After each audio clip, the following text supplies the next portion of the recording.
আপনারা কেউ প্রবচনায় পা দেবেন না। মুর্শিদাবাদে যে ঘটনাটা ঘটছে, অনেক মায়ের কোল খালি হয়েছে, টিভিতে মিডিয়াতে যেগুলো দেখাচ্ছে তার থেকে অনেক বেশি চলে গেছে। আপনাদের কাছে আমার একটাই অনুরোধ, সবার কাছে, ছোট ছোট ভাই বোন যে যেখান থেকে শুনছি, আমরা প্রত্যেকটা মিছিলে অবশ্যই উপস্থিত হব। কোনো কালার দেখে নয়, কিছু দেখে নয়। আমরা আমাদের দাদুর গোরস্থান বাঁচাতে, আমরা আমাদের অস্তিত্ব বাঁচাতে রাস্তায় নেমেছি। আমরা আমাদের নরেন্দ্র মোদী সরকার যিনি এই বিলটা পাশ করেছেন, কারণ আমার বাপ দাদার গোরস্থান থেকে শুরু করে মসজিদ, মাদ্রাসা, এগুলোকে তিনি হাতাতে চাচ্ছেন। প্রথমত তিনি শুরু করেছিলেন, তার প্রচুর আমাদের নিয়ে সমস্যা, আমাদের খাদ্য নিয়ে সমস্যা, আমাদের পোশাক নিয়ে সমস্যা, আমাদের মসজিদ নিয়ে সমস্যা, আমাদের টুপি নিয়ে সমস্যা। এর জন্য দায়ী ভাই আমরা। যখন আমাদের মসজিদ ভাঙা হয়েছিল, আমরা এক দুদিন গলা ফাটিয়ে কিন্তু সবাই বসে গিয়েছিলাম। কিন্তু আপনারা সবাই জানেন, যখন আমাদের কৃষক বিল পাশ হয়েছিল, তারা কিন্তু ঝড় বৃষ্টি উপেক্ষা করে দিল্লিতে বসেছিল। তারা ঠান্ডাকেও পরোয়া করেনি। তারা 1.5 বছর সেখানে থেকে কিছু মানুষ মারা গেছে, 7,000 মানুষ। তারপরে তারা সেই ওয়াকফ বিল বাতিল করতে বাধ্য করেছে। তো আমরা এই একটা সমাবেশ করে উদ্ধার করতে কিছু পারবো না।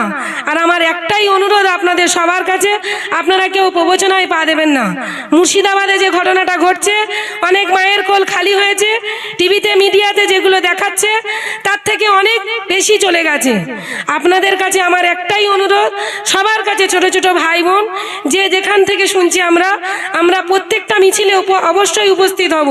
কোনো কালার দেখে নয়, কিছু দেখে নয়। আমরা আমাদের দাদুর গোরস্থান বাঁচাতে, আমরা আমাদের অস্তিত্ব বাঁচাতে রাস্তায় নেমেছি। আমরা কারোর প্রবচনায় পা দেব না। আমরা আইনের উপরে ভরসা রাখবো। কেউ চেষ্টা করলেও সেদিকটাকে ইগনোর করে আমরা আমাদের লক্ষ্যটাকে স্থির করব। এবং একদিন নয়, আমরা কলকাতায় চেষ্টা করব এমন কিছু মঞ্চ তৈরি করতে, কৃষক বিলের মতো মঞ্চ, যেখান থেকে আমাদের বিল, আমাদের দাবি মানতে এবং বিল বাতিল করতে তারা বাধ্য হয়। কারণ আইন, আদালত, প্রশাসন আমি মনে করি সব সাধারণ মানুষের জন্য। সংবিধান, গণতান্ত্রিক অধিকার আমরা যাদেরকে পার্লামেন্টে পাঠিয়েছি, তাদের প্রত্যেককে আমাদের একটা মূল্যবান ভোট দিয়ে পাঠিয়েছি একটাই কারণে, আমাদের কিছু কথা আমাদের সেখানে আমাদের জন্য হয়ে তুলে ধরার জন্য। কিন্তু কিছু কিছু মানুষ সেখানে গিয়ে সেটাকে অপব্যবহার করছে। তো আমরা এই অপব্যবহারের বিরোধিতা করতে গেলে আমাদেরকে মাথা ঠান্ডা রেখে চলতে হবে এবং আমাদের মাথায় রাখতে হবে, অনেক RSS এর কিছু দল তারা চেষ্টা করবে আমাদের এই পথটাকে যাতে আরো ওরা জোরালো করতে পারে, মানে পথভ্রষ্ট করতে চেষ্টা করবে। আমরা চেষ্টা করব সেই দিক থেকে যাতে আমরা সুরক্ষিত থাকি এবং আমরা আমাদের লক্ষ্যে পৌঁছাতে পারি। এই বলে আমি আমার বক্তব্য শেষ করব।